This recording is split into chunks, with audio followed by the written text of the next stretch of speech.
नमस्कार दोस्तों, आज हम लोग एक्साइज एएसआई मेंस 25/8/2009 में पूछे गए प्रश्नों का हल देखेंगे। यह जो हमारा सीरीज है यह 10वां सीरीज है। पिछले 9 सीरीज जो सॉल्यूशन करवाए गए उनका ध्यान से आप लोग पढ़ें और खुद से बनाएं। 100% आपका क्या होगा, मार्क्स बढ़ेगा। देखते हैं पहला क्वेश्चन क्या था। मुगल शासक मुअज्जम ने शाहू को मुक्त किया। ये शाहू और मुअज्जम का क्या है, थोड़ा इनके बारे में जानेंगे। मुअज्जम जो होता है औरंगजेब की मृत्यु के बाद उसका पुत्र मुअज्जम जो क्या होता है, बहादुर शाह प्रथम के नाम से अपना राजगद्दी पे बैठता है। क्या होता है, शाहू के पिता जब संभाजी जो होते हैं उनकी मृत्यु 1689 ईस्वी में हो जाती है और उस वक्त औरंगजेब क्या करता है, उनको यानी संभाजी के पुत्र शाहू को 7 वर्ष की अवस्था में अपने साथ ले आता है। उसके बाद संभाजी क्या होते हैं, धीरे धीरे बड़ा होते हैं और 1707 ईस्वी में औरंगजेब की मृत्यु होती है। औरंगजेब की मृत्यु के बाद उसका पुत्र मुअज्जम जब शासक बनता है तो वह शाहू को स्वतंत्र कर देता है। उसके बाद फिर शाहू क्या करता है, अपना मराठा में आता है, फिर अपना भाई से युद्ध करता है, उसको हटाता है और 1707 से 1749 ईस्वी तक शाहू शासक रहता है। और पेशवा का जो आगे पद होता है यह इन्हीं का देन है। अगला देखेंगे, हिस्टोरिका नामक रचना हेरोडोटस की है। जो हिस्टोरिका है यह हेरोडोटस की रचना है। हेरोडोटस को इतिहास का पिता भी कहा जाता है, ध्यान रखेंगे। अगला है, भारत का पहला एम्स कहाँ बनाया गया। यह दिल्ली में बनाया गया था 1952 ईस्वी में। 1956 के अधिनियम में इसको लाया गया था। अगला है, मीर कासिम ने बंगाल की राजधानी मुर्शिदाबाद से मुंगेर स्थानांतरित किया। अब हम लोग ये राजधानी का जो मंजरा है वो समझेंगे। क्या था बंगाल में, पहले बंगाल में जब मुर्शिद कुली खां वहां का सूबेदार बनता है तब वह क्या करता है, ढाका से राजधानी को मुर्शिदाबाद कर लेता है। उसके बाद मुर्शिद कुली के खां के बाद जो शासक आता है मीर कासिम, वो क्या करता है, मुर्शिदाबाद से अपनी राजधानी को ट्रांसफर करके मुंगेर कर लेता है। उसको ऐसा लगता है मीर कासिम को कि मुर्शिदाबाद संयंत्रकारी जगह है, वहां पर अंग्रेजों का हस्तक्षेप ज्यादा होगा, इसलिए वो राजधानी को चेंज करता है। ये बंगाल का विजय चैप्टर जो हम क्लास लिए उसमें भी इसका विस्तार से इसके बारे में पढ़ने का है। अगला कालक्रम के अनुसार सही क्रम है उसको सजाइए। पहला रामानुज आए, उसके बाद नामदेव आए, उसके बाद चैतन्य आए, उसके बाद तुलसी आए। अब इनके बारे में थोड़ा सा जानेंगे। क्या थे रामानुज, कौन थे। रामानुज का जन्म 1017 ईस्वी में हुआ था। इनका मृत्यु 1137 में हुआ था। रामानुज कौन थे, यह क्या थे, मैथमेटिशियन थे। भारत का इनको मैथमेटिशियन बोला जाता था। उसके बाद आगे क्या हो गए, नामदेव आए। नामदेव ये 1270 ईस्वी में इनका जन्म हुआ। यह महाराष्ट्र के थे। इनके बारे में बोला जाता है, नामदेव यह भगवान विठुल के परम शिष्य थे। क्या था कहानी, थोड़ा समझेंगे। नामदेव बचपन में अपने माँ बाप के साथ रहते हैं तो इनकी माँ क्या बोलती है, भगवान विठुल पर कुछ दूध देती है और बोलती है जाके वहां पर चढ़ा दो। तो क्या करते हैं, नामदेव वह दूध लेकर जाते हैं और जो विठुल का जो मूर्ति रहता है, मंदिर रहता है, वहां पर जाके दूध रख देते हैं और बोलते हैं दूध पी लो। तो क्या होता है, वह तो मूर्ति रहता है तो दूध तो पीता नहीं है। तो विठुल वहां पर जो नामदेव होते हैं वो क्या करते हैं, पूरा रोने लगते हैं। और जो उम्र उनका होता है उस टाइम बचपना का उम्र होता है। तो मंदिर के अगल बगल देखकर बहुत सारे लोग क्या होते हैं, उसके बचपना को देखकर बहुत आश्चर्यचकित होते हैं। फिर बाद में वो सब उठ के चले जाते हैं और नामदेव क्या करते हैं, वहां पर बैठे रहते हैं और जिद बांध लेते हैं और बोलते बोलते बोलते हैं और बीच में रोने भी लगते हैं। क्योंकि वह तो मूर्ति था, जो विठुल का था, वहां पर एक मूर्ति था भगवान का, विठुल भगवान का। तो वह रोते रहता, बोलता दूध पी लो दूध पी लो, रोने होने लगता है। तो अचानक रोते रोते क्या होता है, बोला जाता है कि जो विठुल थे वह मूर्ति से निकलकर प्रकट होते हैं और दूध पी लेते हैं और उसे नामदेव को भी पिलाते हैं। उस दिन से ही जो है उनका जो नाम था पूरा सब लोग जानने लगते हैं। फिर वो कीर्तन में उनके मगन हो जाते हैं, उनके परम भक्त हो जाते हैं। तो ये था नामदेव। अब अगला है चैतन्य। ये चैतन्य क्या थे, यह इनका प्यार से निमाई भी इनको बोलते थे, वही निमाई चैतन्य के नाम से हुए। बोला जाता है इनका जन्म 1686 ईस्वी वेस्ट बंगाल में हुआ था। यह आते थे, शूद्र से आते थे। तो इनका जो बोला जाता है, यह माँ के कोख में 13 महीना रहे थे। जब ऋषि आए थे तो ऋषि बताए थे कि यह जो बच्चा होगा आने वाला टाइम में एक बहुत बड़ा महान बच्चा होगा। तो निमाई के बारे में बोला जाता, बहुत ही चंचल बोला जाता है। एक बार इनका भी एक कहानी है कि क्या होता है, उनके द्वार पर एक ब्राह्मण आते हैं। ब्राह्मण क्या करते हैं, जब खाना खाने के लिए बैठते हैं तो खाना खाने से पहले जब आत्म ध्यान लगाते हैं तो क्या करता है, यह जो चैतन्य होता है, निमाई होता है, जाकर उस भोजन को खाना ये स्टार्ट कर देता है। जब ब्राह्मण का आँख खुलता है तो यह देखता है तो वह बहुत गुस्सा हो जाता है, क्योंकि ब्राह्मण लोग पहले क्या था, वह अपने से नीचे वाले कास्ट का छुआ हुआ खाना, छुआ हुआ ये सब नहीं करता था। तो देख के बहुत वो गुस्सा हो जाता है। फिर उसके किसी तरह माँ बाप उसको, बच्चे को हटाते हैं चैतन्य को, और फिर उसको समझाते हैं, और फिर वो क्या करता है, मान जाता है। फिर से वो खाना बनाता है, फिर बनाता है, दूसरा बार भी बनाता है। तो क्या होता है, चैतन्य को माँ बाप उधर हटा देते हैं, फिर वो आके खा लेता है। और फिर ये घटना दूसरा बार भी होता है तो उसके भाई भी वहां पर साथ में समझाता है। फिर वो ब्राह्मण खाना बनाता है, अब और उसके माँ बाप उस चैतन्य को बांध कर कुर्सी पर रख देते हैं। और तीसरा बार भी क्या होता है, यही घटना होता है। उसके बाद क्या होता है कि जब वह ब्राह्मण अगला बार खाना ध्यान लगाता है, तब उसके सामने विष्णु भगवान प्रकट होते हैं और बोलते हैं कि हम तो तुम्हारे सामने आए लेकिन तुम पहचाना ही नहीं।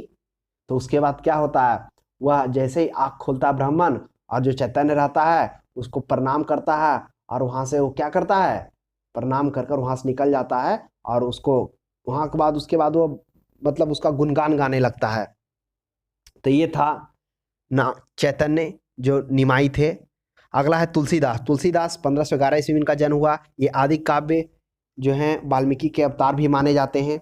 तो इस तरह से रामानुज के बाद नामदेव आए, नाम के बाद चैतन्य आए, तुलसी आए। तो सभी के बारे में थोड़ा जान लिए, रोचक कहानियां हैं, पढ़ेंगे बहुत मजा आएगा। अगला है बाल गंगाधर तिलक कभी कांग्रेस के अध्यक्ष नहीं बने। बोला जाता है बाल गंगाधर तिलक यह कांग्रेस के कभी अध्यक्ष बने ही नहीं। इनके द्वारा एक पंक्ति बोला गया जो काफी प्रसिद्ध पंक्ति है। वो पंक्ति क्या था, स्वराज्य मेरा जन्मसिद्ध अधिकार है और मैं इसे लेकर रहूंगा। यह पंक्ति बहुत ही प्रसिद्ध था। श्रीमद् भागवत गीता रहस्यमय को मांडले जेल में इन्होंने लिखा था। अगला है मार्ले मिंटो सुधार 1909 में आया था। मार्ले मिंटो सुधार क्या था, इसके बारे में थोड़ा जानेंगे। वर्ष 1909 में भारत परिषद अधिनियम, जिसे मार्ले मिंटो सुधार भी कहा जाता है, इस अधिनियम द्वारा चुनाव के प्रणाली के सिद्धांत को भारत में पहली बार मान्यता मिली। पहले चुनाव में नहीं था भारत का, उसमें क्या हो गया, पहली बार चुनाव में इनको मान्यता मिला चुनाव करने का। उसके बाद सेकेंड क्या, गवर्नर जनरल की कार्यकारी परिषद में पहली बार भारतीयों के प्रतिनिधित्व मिला, तथा केंद्रीय एवं विधान परिषद के सदस्यों की सीमित अधिकार भी प्रदान किए गए। ये था 1909 का मार्ले मिंटो। इसमें बोला जाता है मुसलमानों को थोड़ा विशेष दिया जाता है, और जो हिंदू और मुसलमान के बीच जो यहाँ पर दरार होता है, यही मार्ले मिंटो सुधार में थोड़ा बढ़ जाता है, क्योंकि मुसलमान को यहाँ पर कुछ रियायत दिया जाता है चुनाव में। आगे देखेंगे, अगला देखेंगे, सती प्रथा का उन्मूलन राजा राम मोहन राय के सहयोग से किया गया है। सती प्रथा का उन्मूलन राजा राम मोहन राय के सहयोग से किया गया। अगला है मुगल और मेवाड़ के बीच संधि 1615 ईस्वी में हुई थी। 1615 ईस्वी में राणा अमर सिंह जो मेवाड़ के थे, मुगल के बीच, मुगल सम्राट जहांगीर के बीच समझौता हुआ। इस समझौते के अनुसार, इस सभ्यता के अनुसार जो था, अमर सिंह को चित्तौड़ तथा मेवाड़ तथा अन्य प्रदेश जो मुगलों के अधीन था वह देना पड़ा इनको, मेवाड़ को, यानी जो मेवाड़ के उस टाइम अमर सिंह थे। तो ये था सेना, क्योंकि इसके पहले जो हल्दी घाटी का जो युद्ध हुआ था अकबर और मेवाड़ के बीच जो चलता रहा था, काफी लंबा संघर्ष के बाद ये जो होता है, दोनों के बीच में ये संधि होता है। तो ध्यान रखेंगे, मुगल मेवाड़ के बीच 1615 ईस्वी में संधि हुआ था। अगला ताजमहल के लिए पत्थर मकराना से लाया गया था। ताजमहल के पत्थर मकराना के अलावा और भी कुछ जगहों से लाया गया था, जैसे है राजनगर के खदानों से, आमेर के खदानों से, इनसे भी लाया गया था। अगला क्वेश्चन है, कांग्रेस की स्थापना के समय भारत का वायसराय लॉर्ड डफरिन था।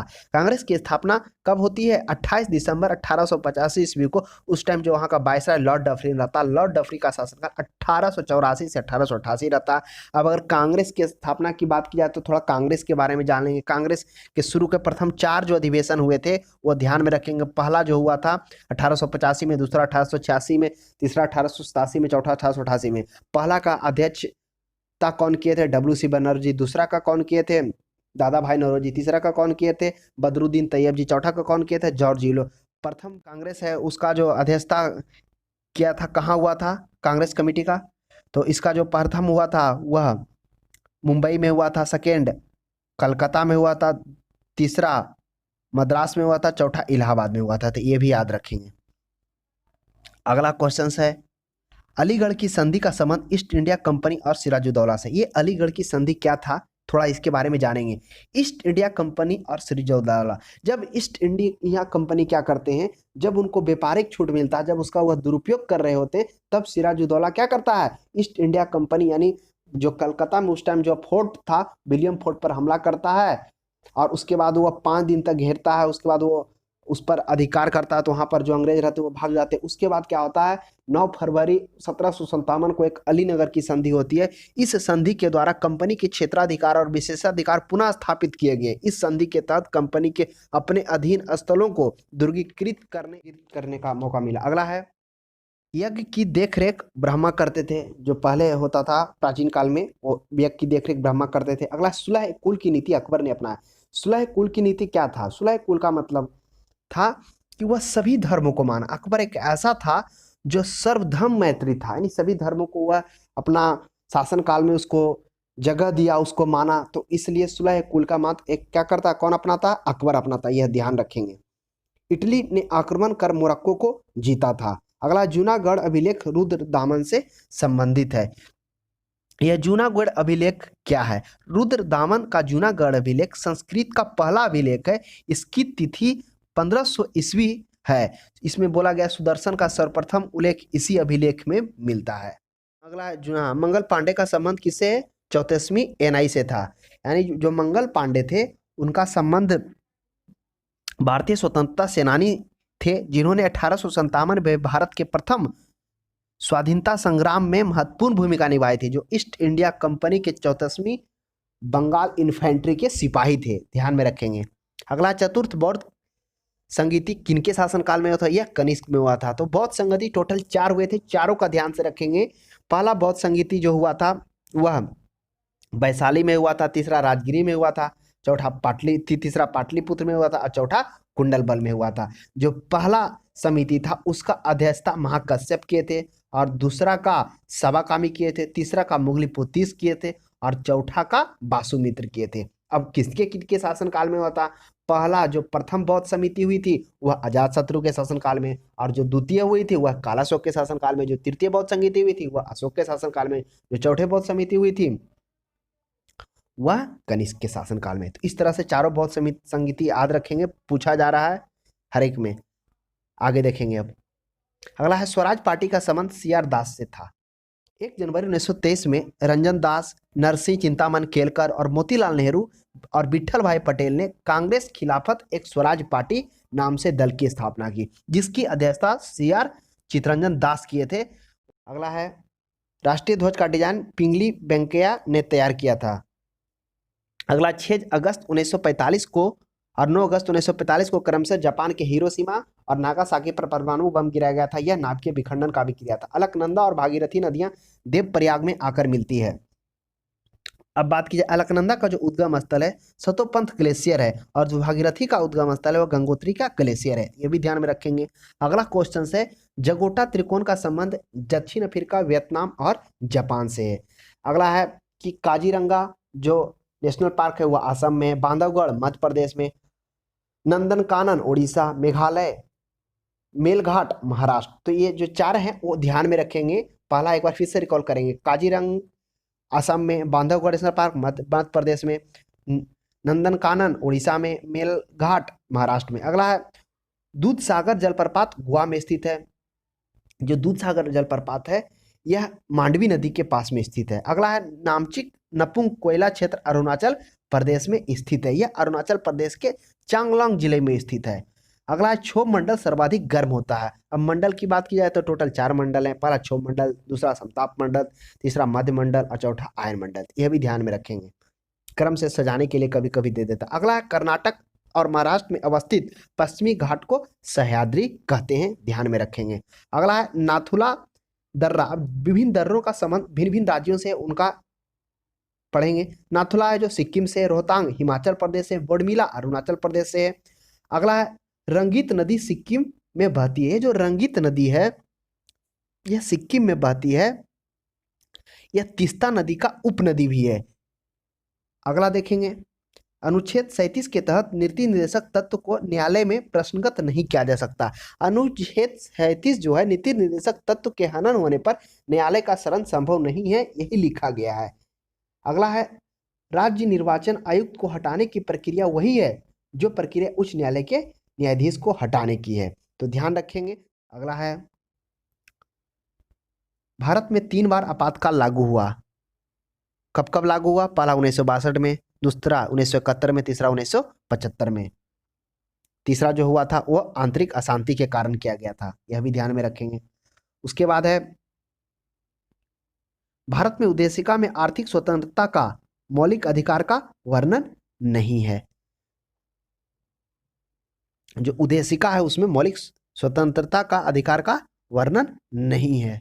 अगला देखेंगे, पंचायती राज की व्यवस्था का संबंध बलवंत राय मेहता समिति से, यह भी ध्यान में रखेंगे।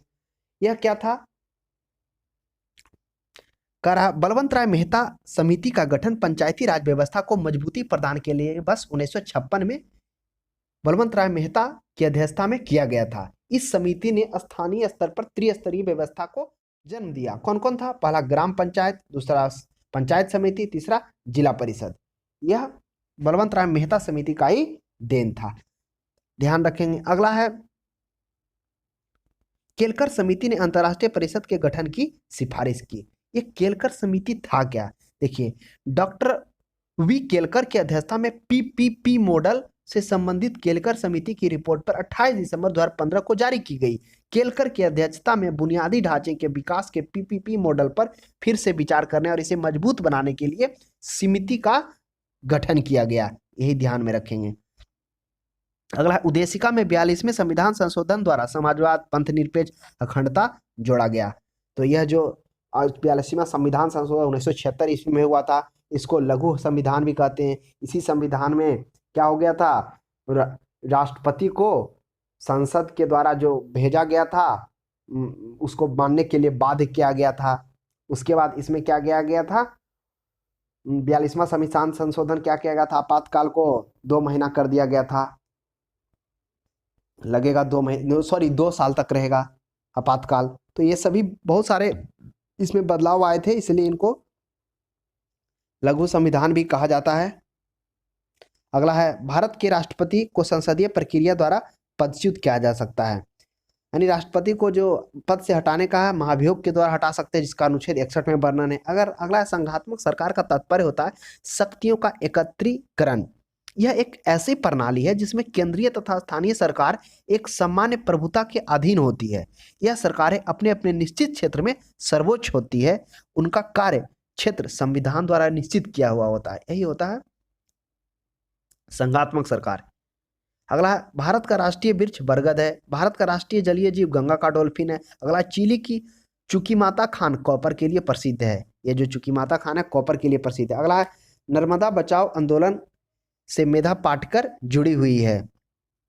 1889 में मेधा पाटकर द्वारा लाए गए नर्मदा बचाओ आंदोलन में सरदार सरोवर परियोजना तथा इससे विस्थापित लोगों के पुनर्वास की नीतियों का क्रियान्वयन को उजागर इसमें किया गया है। अगला देखेंगे, 2011 की जनगणना के अनुसार सर्वाधिक जनसंख्या उत्तर प्रदेश में है। अब जनसंख्या से रिलेटेड बात की जाए तो सबसे अधिक उत्तर प्रदेश में है और सबसे कम सिक्किम में है। अगर जनसंख्या घनत्व की बात की जाए सबसे अधिक कहाँ है? बिहार में 1102 व्यक्ति प्रति वर्ग किलोमीटर है और सबसे कम अरुणाचल प्रदेश में है। अगला देखेंगे, टिहरी बांध उत्तराखंड में, सरदार सरोवर बांध गुजरात में है, तुंगभद्रा कर्नाटक में है, हीराकुंड उड़ीसा में है। ये सभी जो बांध हैं उनको ध्यान में रखेंगे। टिहरी उत्तराखंड में, सरदार सरोवर गुजरात में। अगला, कांच का गहरा नीला रंग कोबाल्ट ऑक्साइड के कारण होता है। अगला है, दलदली मिट्टी कच्छ के रण में पाया जाता है। नमकीन मिट्टी मरुभूमि में, लेटराइट मिट्टी तमिलनाडु में। ये मिलान करना था, ये ध्यान में रखेंगे। अगला, अमीबा कुटपाथ से भोजन ग्रहण करता है। तो अमीबा क्या है? अपना भोजन एंडोसाइटोसिस विधि द्वारा करता है। यानी इसमें एंडोसाइटोसिस विधि क्या है? जो कोशिका झिल्ली इसकी लचीली होती है, जो अमीबा को बाहरी वातावरण में अपना भोजन तथा अन्य पदार्थ को ग्रहण करने में मदद करता है। तो देखिए, अपना ये एक फोटो है, इस फोटो को देखिए किस प्रकार से वह अपना भोजन को ग्रहण करता है। अगला है, सीएनजी से सबसे कम प्रदूषण होता है, कंप्रेस्ड नेचुरल गैस। अगला, प्रकाश का तरंग का सिद्धांत हाइजेन ने दिया था। जो सिद्धांत है ये क्या था प्रकाश का सिद्धांत? यह 1678 ईस्वी में दिया गया था। यानी प्रकाश मध्य में तरंगांगों के रूप में गति करती है। इस सिद्धांत के अनुसार ऊर्जा स्रोत से तरंगों के रूप में निकलती है। यही सिद्धांत दिया गया था किनके द्वारा? हाइजेन के द्वारा। हाइजेन नहीं, हाइगेन। अगला है, अम्लगम एक तरल पारा मिश्रित धातु है। अब अम्लगम की बात की जाए तो पारा के साथ अन्य किसी धातु के मिलावट से बनी मिश्रित धातु को अम्लगम कहते हैं। इसमें केवल लोहा को छोड़कर, लोहा नहीं हो मिलता है। अगला है, डीएनए केंद्रक में पाया जाता है। जो डीएनए होता है इसका फुल फॉर्म डीऑक्सीराइबोन्यूक्लिक अम्ल होता है। इसकी संरचना घुमावदार सीढ़ी की तरह होती है। इसका आप फोटो देखिए किस प्रकार से होता है। अगला, यदि किसी वस्तु का संवेग दुगुना कर दिया जाए तो गतिज ऊर्जा 300% बढ़ जाती है। आप जानते हो काइनेटिक एनर्जी हाफ mv²। अगला, दांत के निर्माण में कैल्शियम का सर्वाधिक भूमिका है, पता होगा। अगला, प्रतिचुंबकीय पदार्थ को चुंबकीय प्रकृति ऋणात्मक होती है। प्रतिचुंबकीय का मतलब हुआ जिनके बाहर से आरोपित चुंबक क्षेत्र के उल्टी चुंबक क्षेत्र से प्रेरित होता है, वही प्रतिचुंबकीय कहलाता है। अगला है, संतोष ट्रॉफी का संबंध क्रिकेट से। कुछ इसके पहले जो सेट आया था उसमें भी ट्रॉफी के बारे में हम चर्चा किए थे, उसमें भी ट्रॉफी पूछा था। तो बहुत सारा ट्रॉफी एक बार फिर से करेंगे, जैसे बाकर कप गोल्फ से, हॉपमैन कप लॉन टेनिस से, थॉमस कप बैडमिंटन से, आगा खां कप हॉकी से, बीसीरॉय कप फुटबॉल से। अगला है, धान की खेत में मीथेन गैस मिलती है। अगला है, जर्मनी की मुद्रा यूरो है। जर्मनी के साथ साथ में जापान का येन हो गया, फ्रांस का फ्रैंक हो गया, इटली का यूरो हो गया, ऑस्ट्रेलिया का ऑस्ट्रेलियन डॉलर हो गया। तो ये सभी ध्यान में रखेंगे। तो इस तरह से दोस्तों आज आपका 10वां सेट कंप्लीट होता है और आप इसे ध्यान से पढ़िए और जो भी बारीकी से बताया गया उसको आप नोट करिए। तो इस तरह से आज का सेट समाप्त होता है। अब हम लोग अगले दिन मिलते हैं।